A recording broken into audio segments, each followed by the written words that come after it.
Tonight on October Horrorfest, Uncle Freddy's showing you the new Nightmare, my least favorite film in my own fucking series.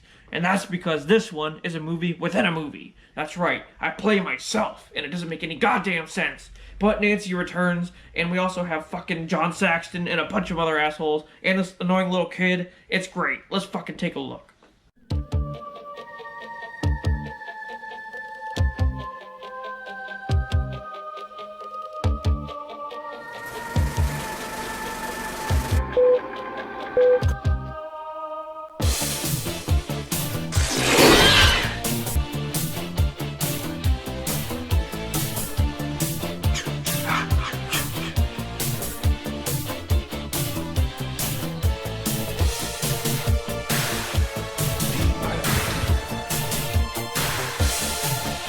They were making love while that young boy drunk.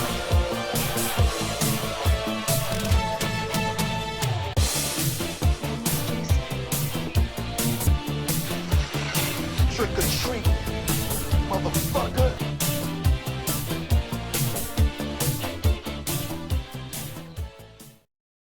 With your host, Freddy. Happy Halloween, bitch.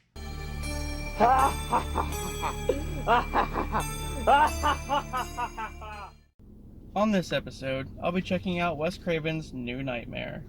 Not the old Nightmare, not the new Nightmare, just the new one. This one's weird because it basically is a movie within a movie. All the actors play themselves, even Freddy.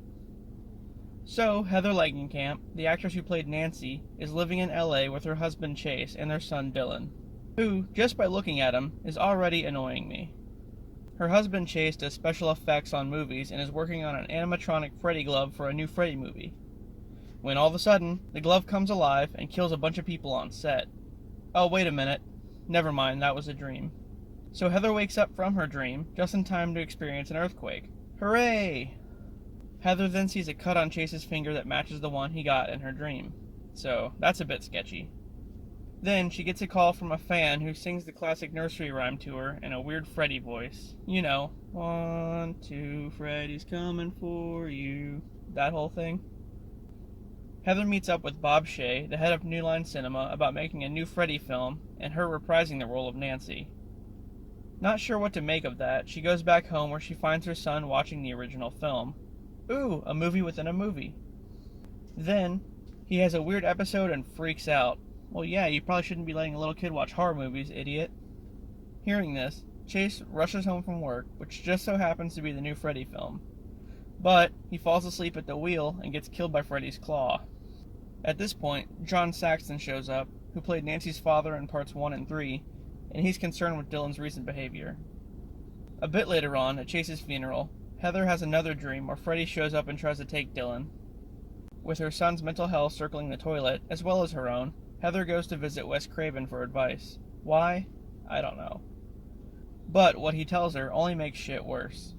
He says that he has precognitive nightmares, meaning whatever he's been dreaming actually happens in the real world eventually.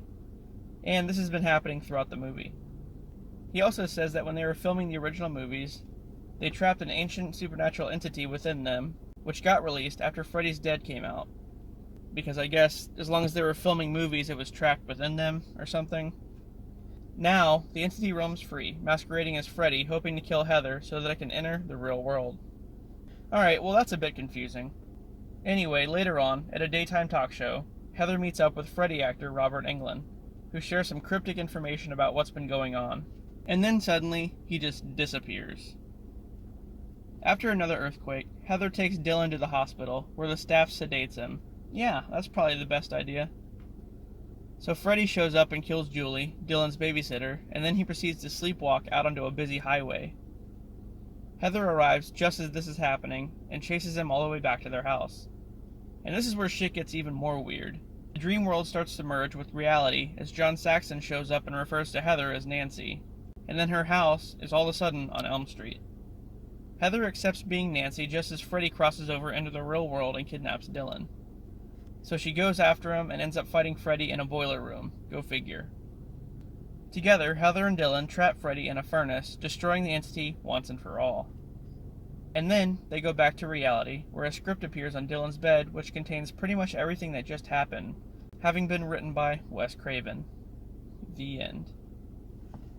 So what in the inception just happened here? That shit was bananas.